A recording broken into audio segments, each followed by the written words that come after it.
She didn't ask for money. She didn't ask for food. She only asked for a seat. When a homeless girl stopped a Navy SEAL and his K-9 partner on a crowded city pier and whispered, "Can I sit next to you for just a minute?" he almost said no. He had learned to read danger in silence, to trust instinct over sympathy. But something in her eyes, too old for her small face, made him nod. 1 hour later, when he returned to that same bench, what he found there shattered him in a way no battlefield ever had. The Navy SEAL had survived ambushes, explosions, and the loss of brothers in combat, but he was completely unprepared for the quiet pain of a child who had nowhere to sit. Lieutenant Aaron Cole was home on temporary leave, still adjusting to civilian noise after years of war silence. The city felt too loud, too careless.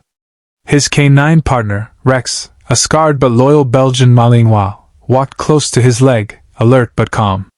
The pier was busy, tourists laughing, street musicians playing, but Aaron sat alone on a weathered bench, staring at the water, trying to breathe like a normal man again.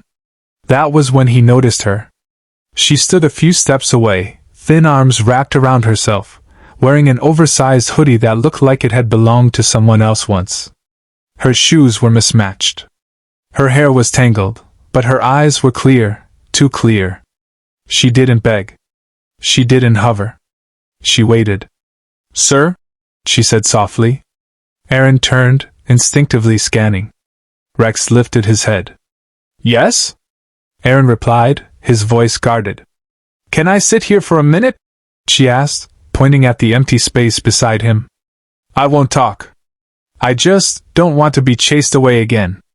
That sentence hit harder than any gunshot. Aaron shifted, giving her space. "You can sit," he said. She sat carefully, like she was afraid the bench might disappear. Rex sniffed her hand and rested his head on her knee. She smiled, her first smile, small but real. "My name's Lily," she said after a while. Aaron nodded. "Aaron." They sat in silence. No awkwardness. Just shared quiet. She told him pieces of her story, not all at once. Her mother had died. Her father disappeared. Foster homes that never felt safe. Running felt easier than staying. Nights under bridges. Days pretending she was invisible. Aaron listened. He didn't interrupt. Soldiers know when to let someone speak. Before leaving, he offered her food. She refused gently. "Save it for Rex," she said. "He looks like he protects people." Aaron smiled. "He does." As he stood to leave, Lily reached into her pocket and placed something small on the bench. "For letting me sit," she said. It was a folded piece of paper. Aaron waved it off. "Keep it." She shook her head. "Please." He walked away, not opening it. He thought it was a thank you note. Something simple.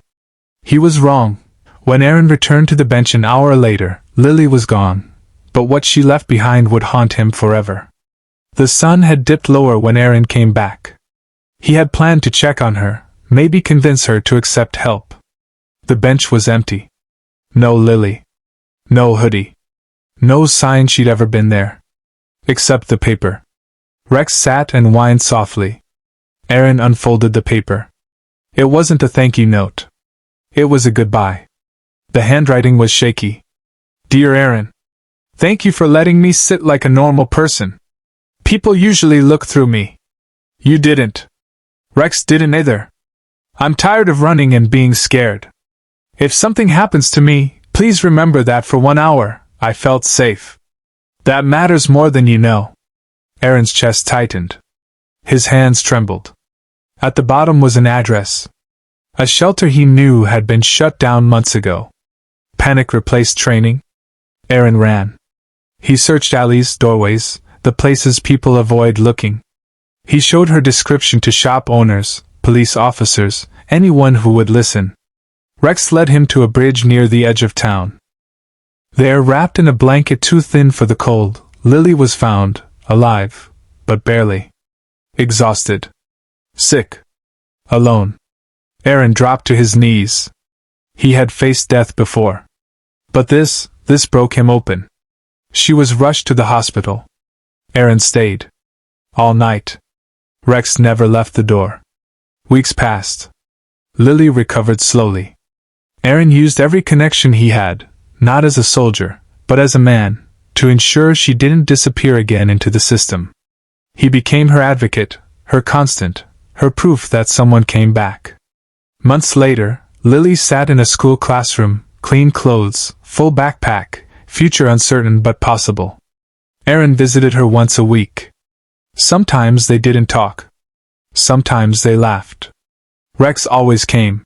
One afternoon, Lily looked at him and said, "You didn't just give me a seat. You gave me a reason to stay." Aaron realized then, strength isn't always about surviving war.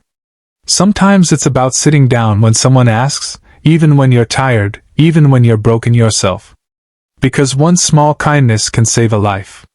And sometimes, it saves two. Never underestimate the power of letting someone sit beside you. You might think it's nothing. But to someone who has nowhere to belong, it can mean everything. If you want, I can